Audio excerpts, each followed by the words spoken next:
Okay, let's get down to the senior status program. So as I said, I'm the convener for that. We've been running the senior status program now for 4 years. We've been teaching law since 1845, a long time.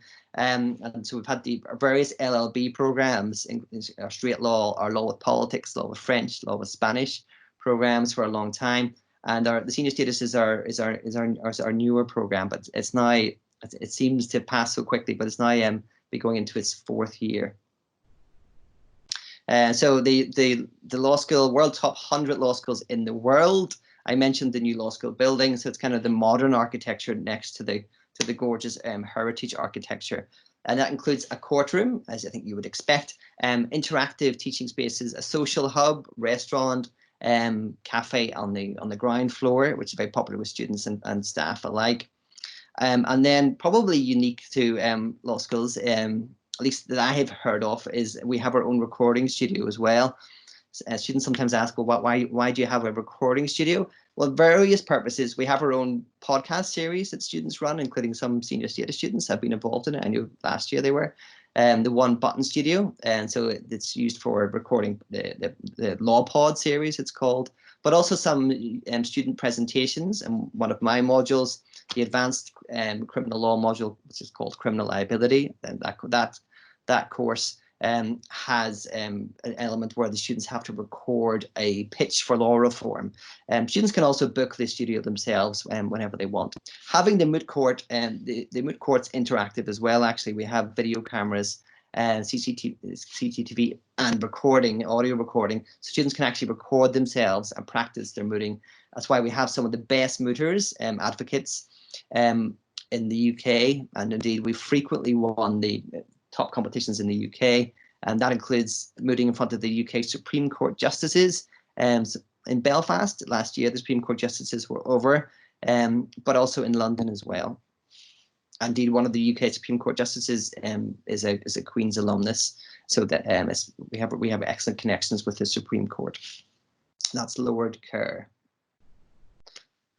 Okay, the program overview, and it's a 2-year accelerated graduate entry law degree for those with another degree background. So you don't do this generally if you've got a law degree already, and different if you just have like an LLM, which isn't a qualifying degree. And we do get students who maybe do like a degree in geography, then do a master's in law, and then come and do the LLB senior status with us. But we also get people coming with political science degrees, chemistry, pharmacy, history, a whole range of different backgrounds, and it really adds to I think the sense of enjoyment of the course, and it's more stimulating as well to have people with all these various backgrounds involved. Our LLB degrees are popular with students from Canada, the UK, including Northern Ireland, Ireland, and the USA. I'm trying to think if we had any other countries. Not that I can think of yet. We do on the other LLB programs, including, for example, Malaysia and Hong Kong. But the senior status program, predominantly those countries. On average, we have an intake of around 25 students for the senior status program. In terms of all our LLBs, we have an intake of about 300, between 275 and 300, and the senior status is about 25 students each year. So upon completion of the degree, students can progress to the next stage of qualification in Northern Ireland, in England and Wales, in Ireland, in Canada. If you're wanting to take the New York bar, if you're from, and don't have anyone in from America in the room, but you would need to study law for 3 years.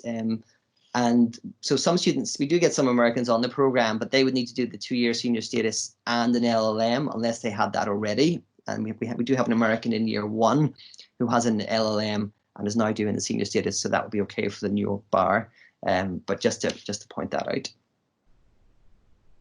In terms of the structure, in terms of the courses, so it's semesterized system. So you're doing 3 courses, or in the UK lingo, 3 modules per semester.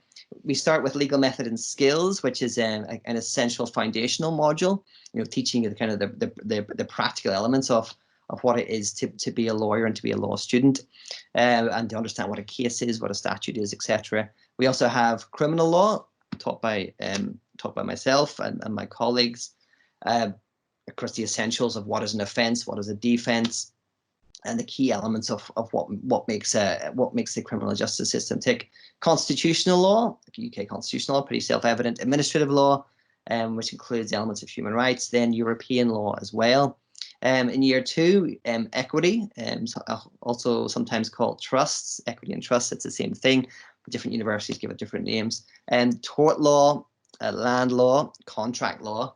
A very heavy emphasis on private law subjects, which of course are just as important as the public law subjects. And then you have your 2 electives as well. So there's 2 electives, i.e. that you can choose what you wish to study. In terms of what you can choose from, it changes from year to year a little bit, not drastically. But in the most recent year, the year that's just finishing, I think I've got every module here that was running. There may be 1 or 2 additional ones that I missed, but they're certainly the more popular ones with our senior status students. Include evidence law, we have some doing employment law, intellectual property law, financial services law, and medical law and ethics, media and information law, and regulating commercial sex. So our second year senior status students have been spread across a number of modules, depending on what their interest is in. What's our QUB unique points? Because you're probably considering a number of senior status programs. Some universities call them accelerated LLBs or LLB brackets JD pathway, maybe or LLB graduate programs, but I mean they're all the same thing. So the state-of-the-art facilities that I've mentioned already, moot court, recording studio, and we also have a dedicated senior status study room, and that's part of what's nice about having a smaller cohort of students. Some universities might have 100 senior status students on top of all their LLB students, and then they can't really offer kind of the dedicated support that we have in terms of even the kind of basics, like giving you your own study room. So that's part of the reason that we keep the numbers manageable on this program. The senior status students have separate tutorials from the undergrad, so you attend lectures with everyone else, so they're LLB students, but you have separate tutorials. And I think that's been important. And our tutorials are kept to a maximum of 15 students for those core subjects. So if we take in 30, 25, 30 senior status students, we divide them into 2 groups just so they get that small group experience. An extra range of elective options, an award-winning student law society and senior status students society. Activities include mooting, as I said, we're award-winning students. Mediation, mediation is really big with our Canadian students in particular, and not exclusively, but and also our senior status students, including from Northern Ireland. On the they're the chair of the and deputy chair of the mediation society have been from, I think, the senior status program 2 years in a row, and that shows their influence on the program. And indeed, some of our senior status students have represented us in the mediation competition in Paris 2 years in a row. We've also, as I said, had senior status students this year involved in the Law Pod series, student-run podcast series, which has won awards. Our own student law journal for essays that have maybe done particularly well, and you got a very high mark. They can be edited and put into the student law journal. The Verdict, which is more of a student magazine. And again, we have our senior status students involved in that. Certainly next year we have. So I saw who's been elected to the committee for that for next year. Students can use the degree to, as I said, progress on to not just Northern Ireland, but Canada, England and Wales, and the Republic of Ireland as well. So studying with us keeps your options wide open, which I think is important. And it's just a benefit of doing a UK law degree on the island of Ireland, including the difference with cost of living, lower crime, and the beautiful scenery, which in the glorious sunshine today. Also, Belfast, this may be surprising to a lot of people, but is home to a lot of international law firms. This developed about 10, maybe 15 years ago, that it became a hub for big firms, including, for example, Baker McKenzie, the big US firm.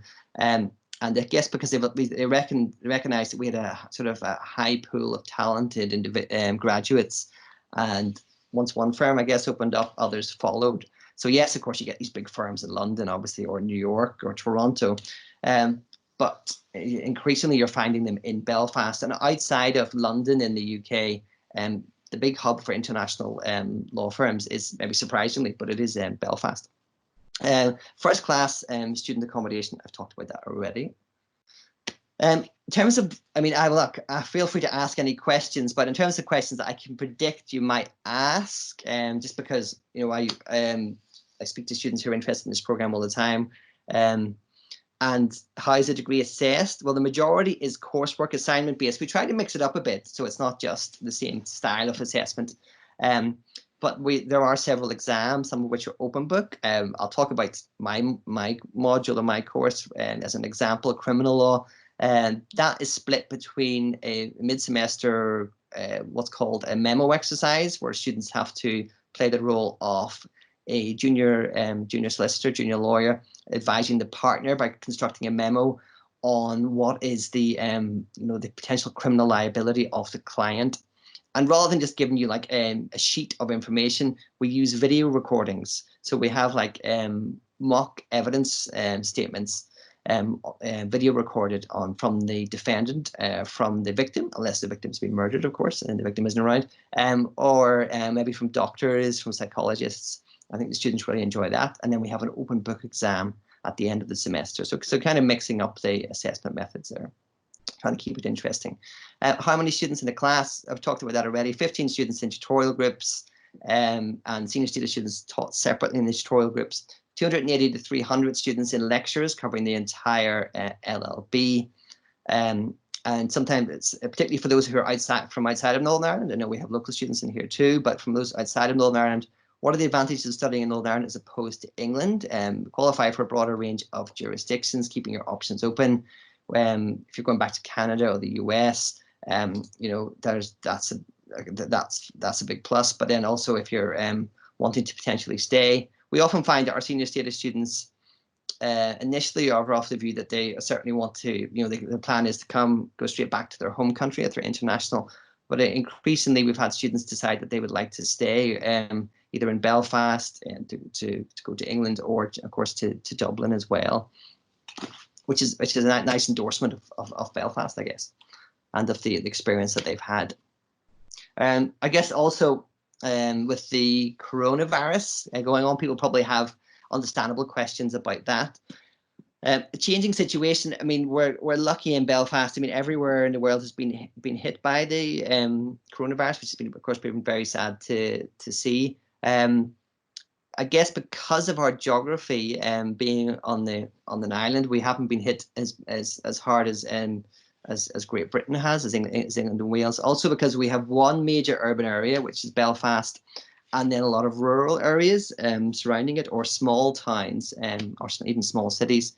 It meant that I think that's we've been relatively speaking, relatively lucky in terms of the impact on us has not been as severe as it has been in many parts of the world, and indeed as it has been in the rest of the UK. But what does that mean for September? Well, the university is intending to start classes on the usual date, which would be kind of the middle to end of September. The exact date will be on the website. We can get that for you as well. And will that mean potentially that it might be, you know, okay, that's fine. You know when the start date is, but does that mean that it might be recorded teaching or online teaching for a while? Well, it seems like we're going to come out of the Northern Ireland government is going to publish how it's going to come out of lockdown next week, and we're gradually going to then move out of it. So the impact hopefully in September will not be too severe. But the university is planning for all eventualities, and even if things are looking reasonably good on the ground in Northern Ireland, we're not taking anything for granted. And what we'll do is keep you up to date as the information comes out. But what I would say is we're working towards that normal start date in September, and I heard that from the university just last week. So that's important. In terms of now, there's a range of scholarships available, depending on whether you're a domestic student. There's some, whether you're from England and Wales, whether you're from Europe, and whether you're from what we class as an international student. So you will have been informed of those scholarships hopefully already by the university, but do have a look at the scholarships in general. I put a link at the bottom to the general page on University Scholarships. And what I'd always say is do apply for them. And people often think, I'll never get the scholarship. And not everyone gets them, of course, these additional scholarships. But you have to be in it to win it. And the Senior Status Scholarship, which is a scholarship obviously just for the program for year one students, it's in addition to any other scholarships you receive from the university. And so if you're receiving an international scholarship, for example, this would be in addition to it. Now, this is awarded to one person. But remember, we take in about 25 students, so the odds aren't that bad. But then you also have to apply for the scholarship. And the scholarship deadline is, I think, the end of May. I put a link in there for the Senior Status Scholarship. Last year, although we took in, I think, 25 students, 25 students, only 4 students applied for the scholarship, which is interesting. So everyone was entitled to apply for the scholarship, but only 4 people did. And one of those wasn't able to make it this last year. I think he's joining us this year. So then they were kind of eliminated for that year. So that meant 3 people then were in the running for the scholarship, and of course, that ended up being a 1 in 3 chance of getting this additional £1,500. So what I'd say is, you've got a few weeks yet.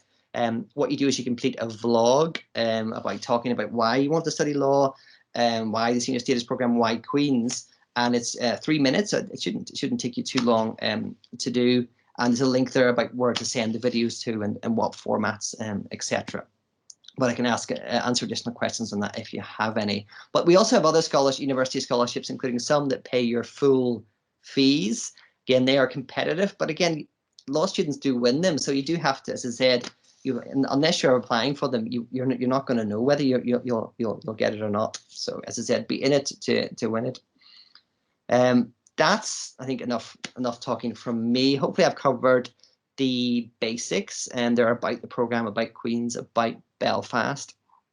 I suppose what I'd suggest maybe at this stage, well, I'll ask Catherine what format she has. I've got 2 excellent students here, Christina and Jeffrey.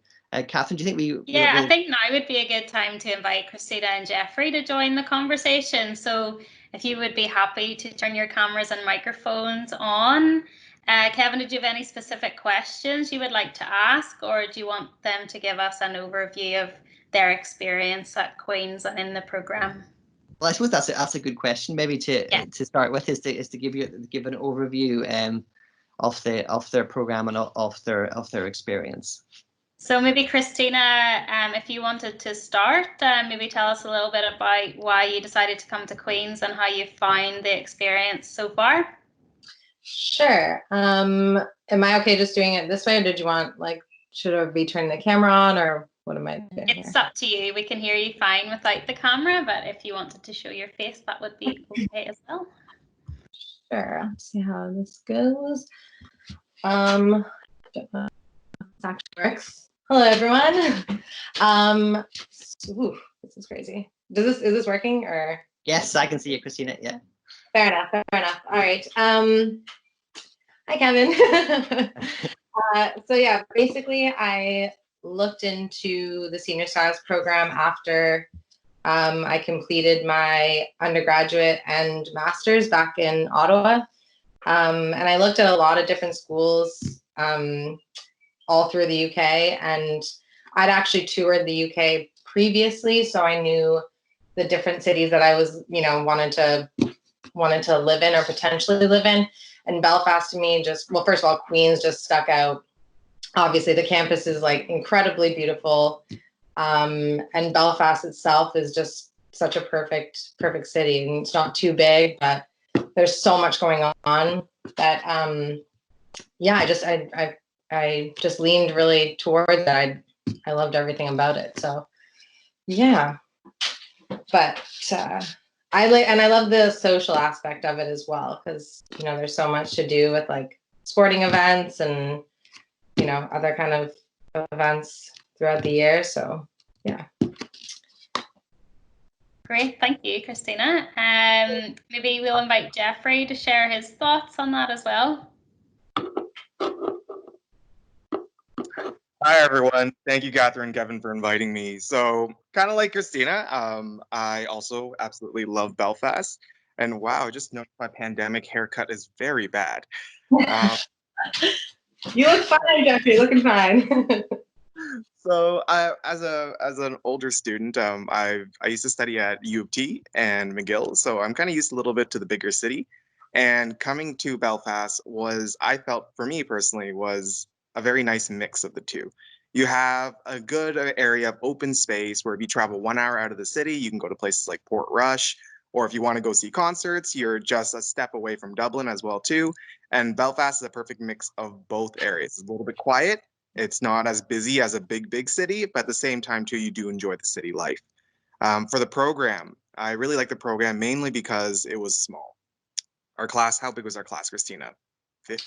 Oh, yeah, 15 or so, which is Cozy with your cohort, and everyone knows each other, which is something I felt was very unique compared to a lot of other programs. At U of T, my program used to be 200 students. So, you only really get to know a few. And given this way, with 15 and you have your tutorials always together, everyone gets to learn together. So it's something that's very, very, very nice, as very fresh compared to other universities. Just a quick thing, just to read Riley's question. You are automatically enrolled in your classes for the first 3 semesters, actually, out of the 4, and it's only the last one that you're allowed, or you're able to pick your 2 electives. And Jeffrey and I both did medical law, and then I did evidence. Jeffrey, what would you end up doing? I did a contemporary property, and not saying the compulsory classes are not exciting, but when you get to your electives, you really get to choose what you're very interested in. And the amazing thing is everyone in the class too, they made the option to be there as well too. So you get very fruitful discussions, as well as like very in-depth learning with those subjects that you're interested in. And just to follow up with what Jeffrey said, I know someone asked up a little higher, just with regards to the amount of classes you have per week. It really varies because you have your class and then you have a tutorial, which is a much smaller group that basically you're doing like problem questions, and that's where you really get into the learning. And as Jeffrey said, we were a small group, so we actually got to stay together in tutorials, which was so great because you go into these big lecture halls with like hundreds of people, and then you get to stay with your group, so you all get to know each other. You're in a small group and you're doing tutorials together, so it's just really ideal. Yes, that's correct. The tutorial is the same thing as a seminar. Oh yeah, sorry. I should look at some of the other questions here, but yeah, I can maybe read out some of the questions that have come up. So Zaid, thank you for your question. Just regarding semester 2 for LLB students, when will the semester be concluded? To be specific, will finals be completed before May 22nd, 2021? It depends, I think, on the course, I believe. It really depends on the exam schedule. And also, I mean, it depends on the exam format itself too. If you have exam formats that are written or in-class exams, then, I mean, you have to be on campus in order to write them. But I mean, given the circumstances for this year, all the classes, I think, were given take-home exams. But occasionally, a lot of coursework examinations would also be, you complete them and then you send them in. And I mean, technically speaking, once you've sent them in, the course is pretty much completed. So it really depends on your exam schedule and the format of the exam. And then I saw a question there. Are all exams at the end of the semester or end of the year? I believe, well, we had one exam that was at the end of the year, and it was for 2 courses. I don't know, Kevin, if they're still doing that, but typically they're at the end of the semester. Yeah, so what we try to do, for example, is, so because we have the semesterized system, so it's semester 1 and semester 2. So for example, in year 1, I talked about legal method and skills as a module. For example, your introductory one that completes around about week 8 or 9, because it's kind of an intense course, because it's your kind of essential foundational one, and you're finished that all the assessments for that probably early December, or late November, early December, looking at the dates last year, or this year that's just finishing.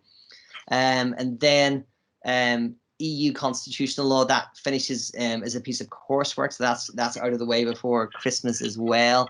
And and then criminal law has a mid-semester and a final semester. So by the time you get, it's kind of a roundabout way of saying, by the time you get to May of the end of year one, you've got 2 exams. That's right, 2 exams, and covering 80%. One's covering 80% of criminal law, and the other one's covering 80% of the constitutional law one. So not too heavy in terms of the amount of exams, and you've had coursework then throughout the year. In terms of year 2, I think all your semester 1 and year 2 are coursework, isn't that right?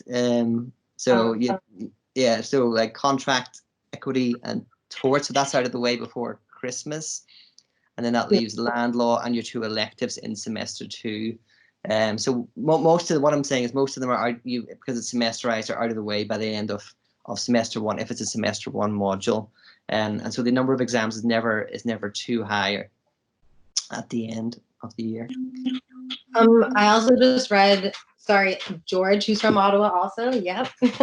How the prices compare to the 3-year law degree. Well, UAT, I mean, Jeff might be better to answer that, but I think they're in like about the 30,000 Canadian a year range, so about 90 grand. And then here, I think you're looking like 20 some, so definitely lower. And price, like as Kevin said too, like accommodations, you can obviously stay with the university, but if you're like a mature student like myself or Jeffrey, you can find an apartment, and they're definitely doable. Like price range, the prices are so much better than they would be in Dublin or London for sure.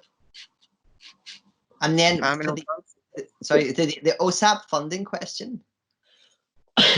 Oh, what's OSAP funding? I received OSAP funding, so I think it's definitely possible.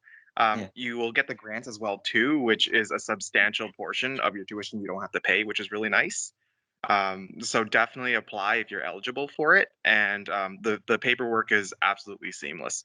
I feel like the QUB faculty is very well versed with a lot of the international loans programs, and you just bring it into the office, which is right next door, and they'll fill out most of the paperwork that's required. Okay. And then for the, are you planning to return to Canada? Well, Jeffrey owns a business back at home. So I'm assuming, Jeffrey, that you're planning to stay there, right? Hopefully, if the business keeps on going. I actually plan to stay. I originally, kind of like what Kevin said, I said to myself, like, I'm just going to come here and do my 2 years. It'll be great. And then I'll go back. But honestly, like I work at the hospital here, and I just, like, I love Belfast and I love this entire area. So I've been applying to jobs to stay here. I think with coronavirus, it's like a wee bit of a tough decision to make with family back at home. But if that wasn't the case, I would most likely be staying.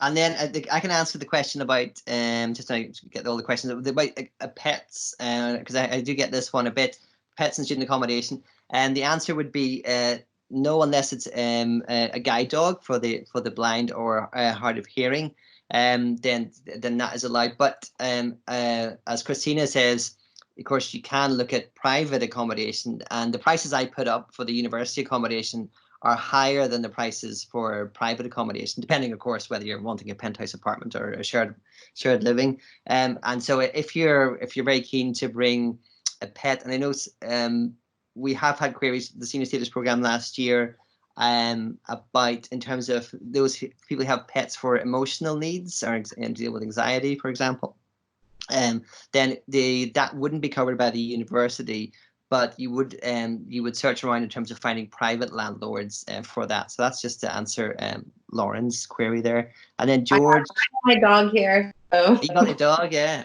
Yeah, I flew him over, so yeah. And then and there was internship. Kevin, that's a tough one because I actually don't know that.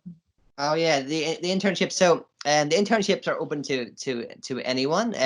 So yeah, we do have the big international firms here. Now I would never say that you're guaranteed an internship, because that wouldn't be fair to say that.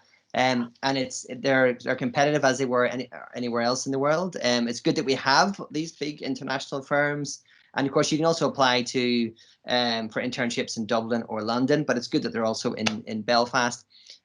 It's in terms of what I've noticed that a number of our senior status students who have graduated, the first ones to graduate the year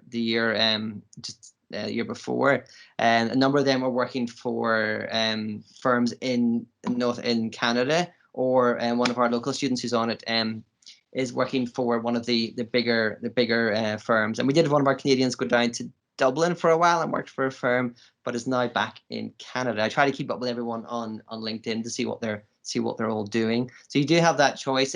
We do have a program that I know some of our first year senior status students are keen to apply for, which is it's called, you do the LLB senior status, and then there's the discounted LLM. Now, we're not trying to get people to do loads of different degrees with us, but that comes with a guaranteed year-long placement, which is unusual by UK and European standards in general to have a guaranteed year-long placement, and that's the LLM and what's called international business law with placement. And we have had a firm in Canada agree to a paid internship for senior status students in Vancouver. We were supposed to have appointed that person already, but of course with coronavirus and also shutting down Canada, we haven't been able to do that yet. But we'll get back in touch with our students who are graduating and our current students about that in a paid internship. And we're looking, because we have a lot of alumni, the senior status program is new, but we've had Canadians and Northern Irish people who've gone to Canada from the various different programs, and we're looking at establishing a number of hopefully placements in Canada, as well as having the ones that people can apply to, obviously in the UK or Ireland. In terms of another question, okay, how is the winter like in Belfast? I'll let our students answer that question. Non-existent. Correct. I think we got to like one afternoon. Yeah, maybe. I think I saw a little bit of snow once, but it disappeared very, very quickly after that. You'll never need more than, like, I mean, from Canadian standards, I could probably walk around in a t-shirt every day, but people will look at you a little oddly. So it might be good just to bring a windbreaker to try to blend in a little bit. But other than that, you won't really need to. It's very, very warm in comparison. And from what I hear, I haven't stayed in the summers. The summers are absolutely beautiful. So I think much better than Toronto. Yeah, the summers are great. The only thing that's kind of odd is that that I would say is a little bit of a downer, but like not to a big extent, is it gets dark like in November and December. It gets dark like at like 3 and the sun doesn't come up till like 9. It's like a pretty ridiculous. But then when you come in the springtime, it's complete opposite. But no, it gets to maybe like -2 or 3. And then the hottest, because I stayed in the summer, I got to like maybe 26 or so. And as for the Brittany's question, we definitely did have a lot of people that work part-time jobs. The big thing on the visa, just to clarify, is that on a student visa in the UK, you can only work 20 hours a week while you're in semester or while you're studying. So once you're done your exams or assignments, like at Christmas time, you can work full-time. I worked full-time over the summer, but it's definitely doable, 100%. Yeah, and the UK government's changing its visa requirements, I don't think while people are students at the time, are studying at the time. That's the rule that Christina's set out will continue to apply.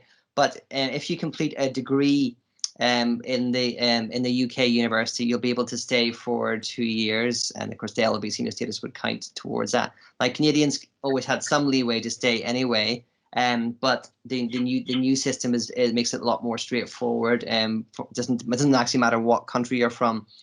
You'll be able to, if you're an international student, be able to stay for 2 years. And so if you're in a firm that you wanted to work for, and they wouldn't have to sponsor your visa, for example, just makes you more employable. And that was announced by the British government about 6 months ago now. And that's come into force for new students. Jeffrey, did you get provincial and federal OSAP or just federal? I was not entirely sure. I use the same one that I used for my Ontario grant. So I guess because OSAP actually takes money from federal and then goes through OSAP. So I believe I did federal and provincial because they just both streamline through OSAP. Okay. Okay. The NCAs, we've definitely had students that have already done some of them. Like I guess Jules must have, because she's working back in Calgary. We're starting there, but like I know one of the girls in our program, she works at a law firm, and like there's a lot of the lawyers at her firm that actually did their degrees in either like Cardiff or other places in the UK, and they would have done NCAs going back. Like it's definitely doable. I can't remember the exact timeline of them. I know that they're in the fall, spring, and then summer maybe, and then Yeah, and we have, well, one thing we introduced this year, academic year, was to have the chief executive of the NCA to give Deborah Wolf to give a Skype seminar to our Canadian students in general, not just in the senior status program, but because we have Canadians in other programs as well. And that was well attended. And I know Deborah had said she'd be happy to do that on an annual basis. So that's just handy because it's, you know, it's no one better to hear from than the head of the NCA.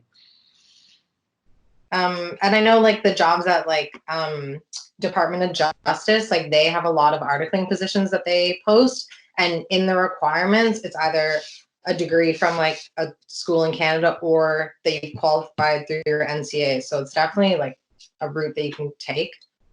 And then if it's I think Zaid, what qualifications are required to practice in law in Ireland? So for international students, so it depends. Ireland has two legal jurisdictions, Northern Ireland, which of course is where Queen's is based, and then the Republic of Ireland. And then we split our legal profession in the UK and Ireland into solicitors and barristers. So the senior status program would allow you to go on and do effectively your what I'll loosely call your bar exams in Northern Ireland, in England and Wales, or to go down to the Republic of Ireland to qualify as a solicitor, as well as, of course, to return to Canada, the US, or whatever country you may be from. So that's the way it works. It would be 2 years of your senior status, and then and then a further diploma. It's usually called a version of a diploma. It's not another degree, but a diploma in the UK or Ireland, where you're not doing academic exploration of the law, but you're doing purely practical exploration of the law to help you train in advocacy skills, for example. Now, we do that a bit within the law school, obviously, because we have mooting and the ADR. But in terms of that diploma is purely just for those kind of practical skills. And that's the UK and Ireland. They have different jurisdictions, but the access routes are they all look similar. Do I have any questions from? Okay, I'll keep answering the question, but any questions from? Because I know we have some local students. Just in case you've, I know because probably majority are from Canada, but I noticed the number of applications from local students has kind of shot up this year, which is nice to see as well. So do feel free to ask any kind of local-based questions too, or if you're from any other country. In terms of does the course help students with jobs upon completing the degree? It's of course it depends what you're looking to do. It's always in terms of law firms are generally keen that they control who gets onto their into their company or not, or into their law firm or not. And what we do is we have a lot of career support, and I have to say our Student Law Society, kind of award-winning society, brings in firms and organizations, big financial firms also present in Belfast, like PwC, Deloitte, Deutsche Bank, to come in and have either come in and have events in the law school and on campus, or to have events, because Belfast is a relatively small city, to have events in their headquarters, in their buildings that students can attend. And what I always say to students is to network as much as possible. So you're getting a lot of face time with those organizations and with individuals from representing those organizations, and to do that, to engage with that as much as possible. And because 2 years passes very quickly, and so it can be a daunting process, but getting that face time is really important. And what we're trying to do now, as I said, we established this year a dedicated senior status placement in Canada.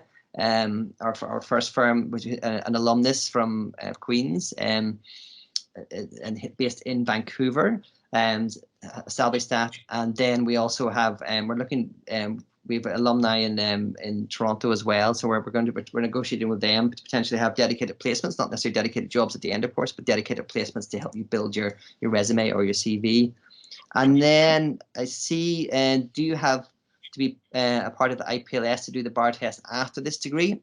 So this, student automatically enrolled in IPLS, what way does that work? So IPLS is kind of the technical term for the Institute of Professional Legal Studies, that if you complete your senior status degree with us in Northern Ireland and you want to qualify as a solicitor or a barrister in Northern Ireland, you then go to the Institute of Professional Legal Studies.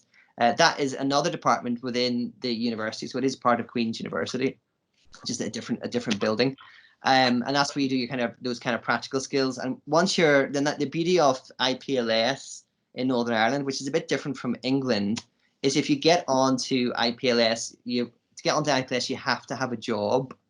In England you can do what's called the LPC, or in Republic of Ireland you can do their equivalent without anyone backing you up to give you a job. You're not allowed into the IPLS unless you've got someone who's you're going to be a trainee for, which I think is a much fairer system, because otherwise you risk in the English system or the system in the Republic of Ireland of spending 10 grand and not getting a job at the end of it. So the way it works with the IPLS is they have an entrance exam that you sit to get onto the to be placed, and they rank you. But effectively, if you have a job offer from a solicitor's firm, the way it's worked in the vast majority of years, it doesn't actually matter where you're ranked. It's only happened, I think, once in 10 years, once in 20 years, actually, that if you had passed the test, even if you came 100th or 200th, and you had someone who was sponsoring you, and then you got on to the IPLS, it didn't matter whether you got like 1 mark above a pass, as long as you had the firm there sponsoring you.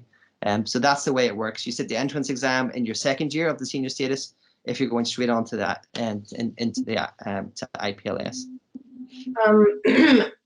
For how many days a week is there classes? I mean, I would say typically 3 or 4. It depends, because sometimes tutorials are every second week, unless I'm wrong, Kevin. No, and certainly in second year. In first year, they're every week. I'm trying to take it back.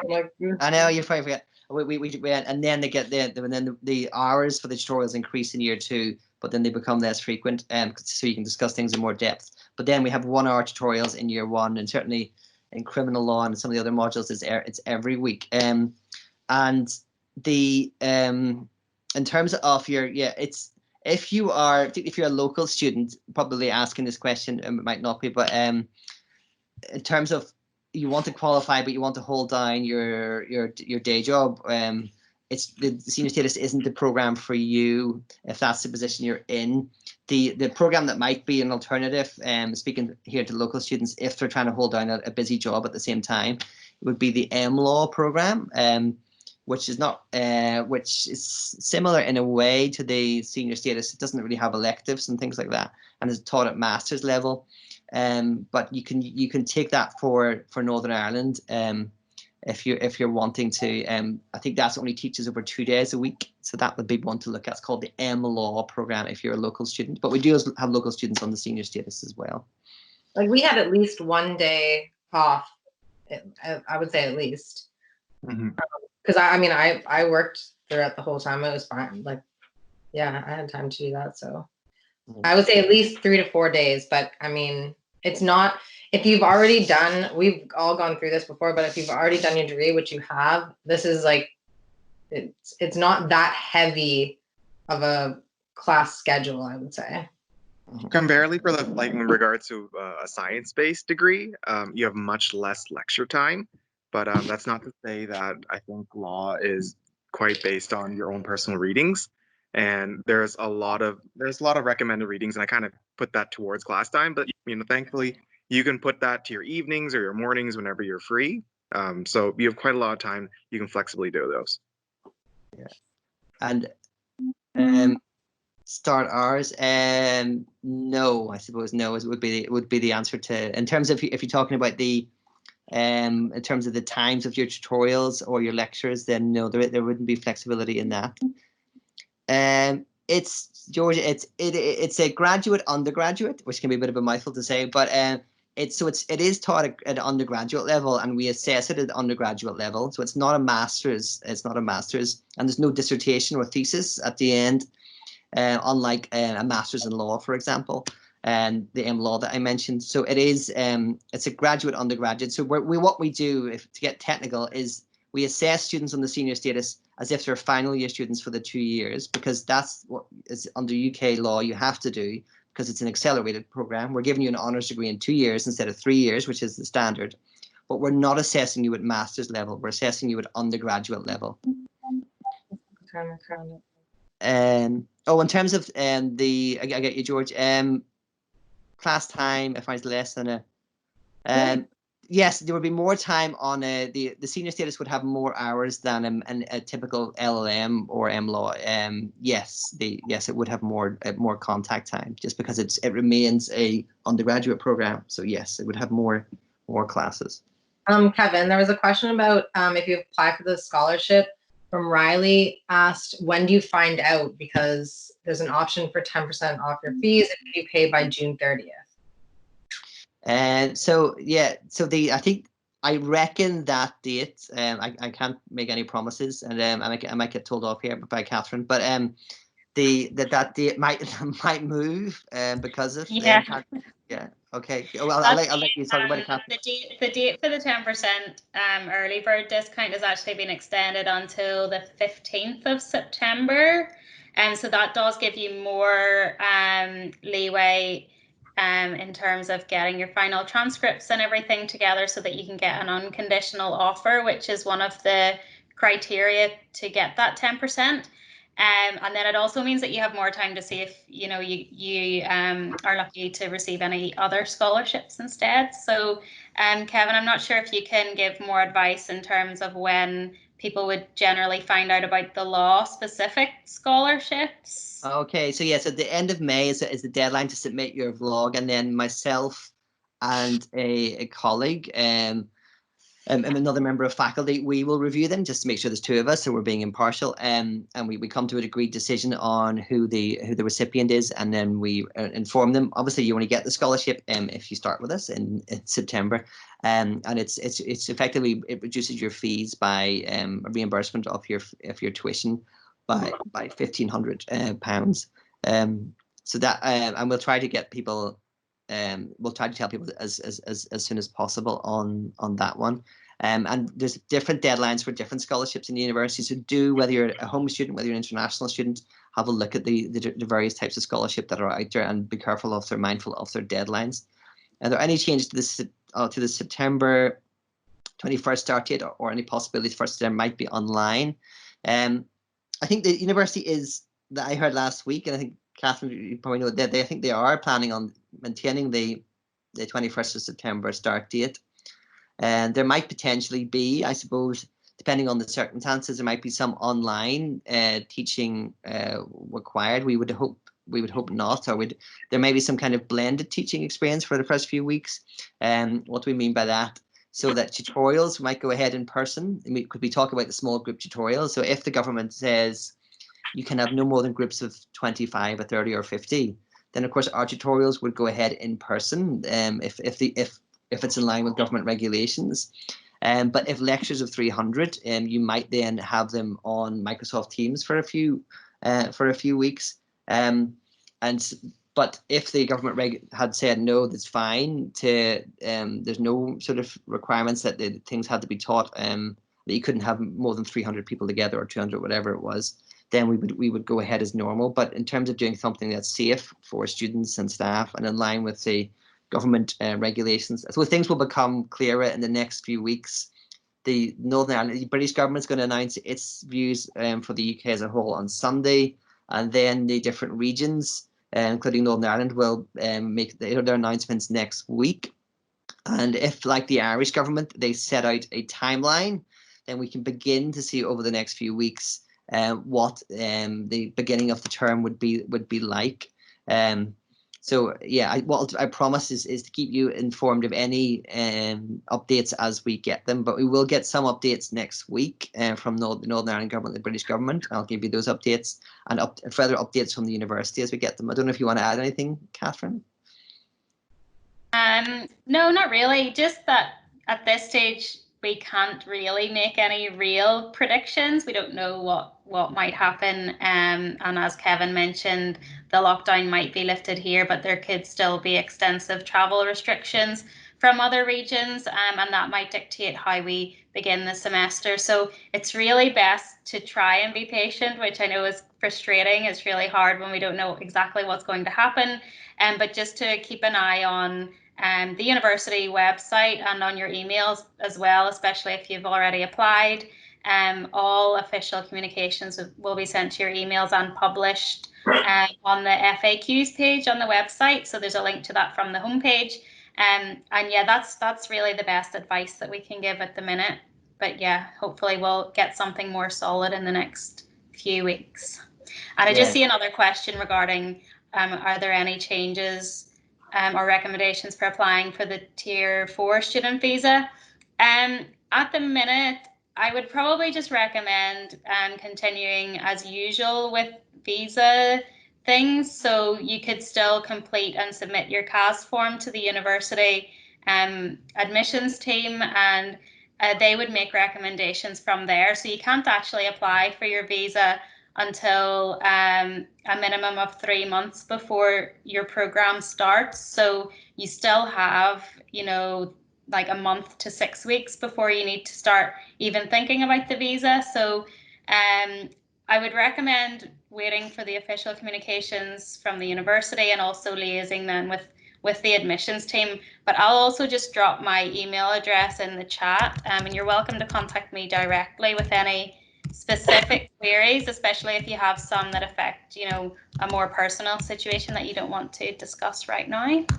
Yeah, and my colleague, our colleague Gemma O'Donnell, has put on a link to the FAQs from the university, and said that'll be kept up to date as we learn more in the coming weeks, and that allows the university then to as soon as they know more, to say exactly what they're expecting and the contingency plans they're putting in place for September.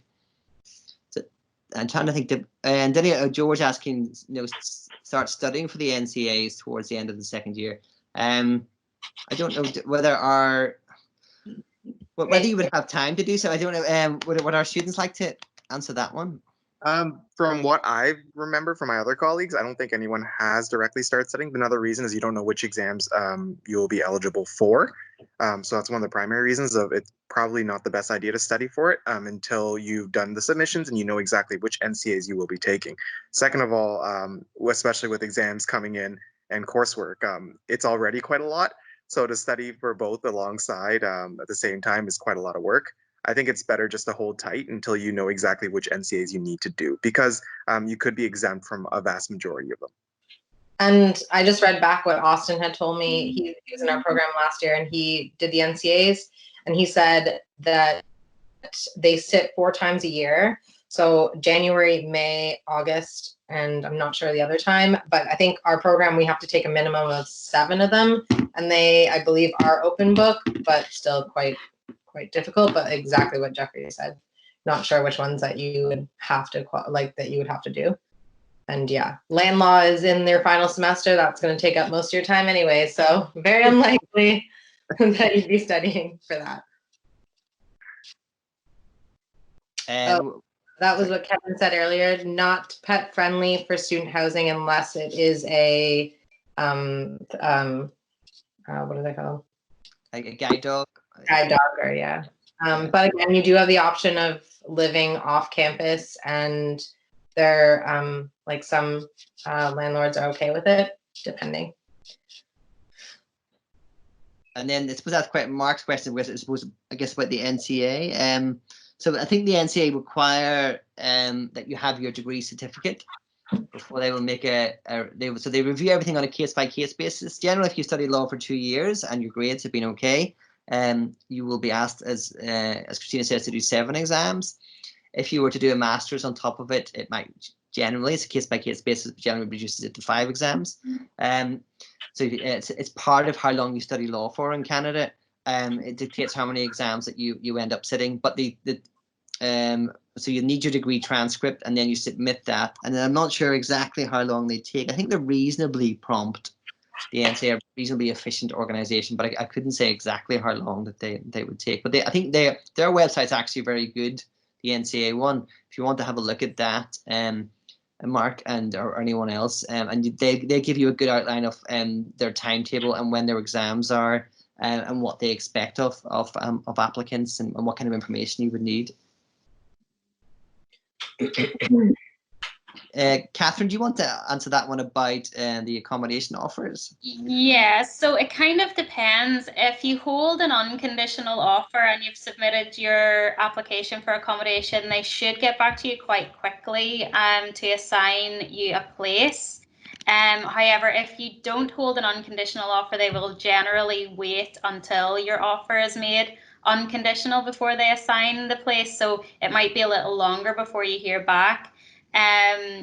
If you have already submitted an application and hold an unconditional offer, and you haven't heard anything yet, and you want me to help you follow up with that, then just drop me an email. And you can also contact the accommodation team directly, and I'm just going to drop the email address in here now. With any queries that you have, they normally reply really quickly at the minute. The accommodation team are all still working, and we still have students staying in our student accommodation at the moment, even through the pandemic. So do get in touch if you have a specific question regarding the accommodation, how to apply, or why you might not have received a room allocation yet, then just let me know. And I happen to know the head of the student accommodation services very well. Not that that means there's any favours for senior status students, but it means that if you have any queries and you're a bit unsure, or you didn't get the accommodation building that you wanted, if you contact me, I can't guarantee to change decisions, but I can guarantee to speak on your behalf to the head of student accommodation. I think that's all the questions. Any last questions? I'll just say I'm going to leave my email also if anyone does have any other questions later. Yeah, feel free to email, and I will try to answer as best as possible. Okay.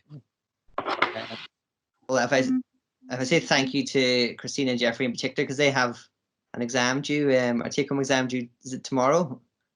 Yes. Yeah. I should let you go and finish it. But if we say goodbye now to Christina and Jeffrey, so thank you very much. Thank you for inviting me. Bye-bye. Thank you. Bye-bye. Yeah, so if anyone has any further questions, you do have my contact details as well, and feel free to get in touch at any point, and we'll do our best to help with that.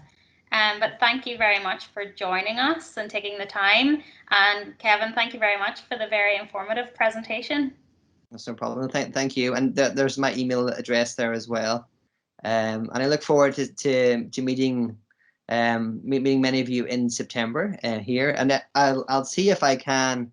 I was saving this to the end to see if I can show you the views and the nice weather today. So let's see. Oh, there we go. So you can see the gorgeous sunshine that we're getting at the minute in Belfast. And so that is that could be what you're experiencing if you're over here next year. Thanks, Kevin. That's great. Okay. Oh, thanks, Jeffrey, for also sharing your email address. Okay. All right, folks. Bye. Goodbye.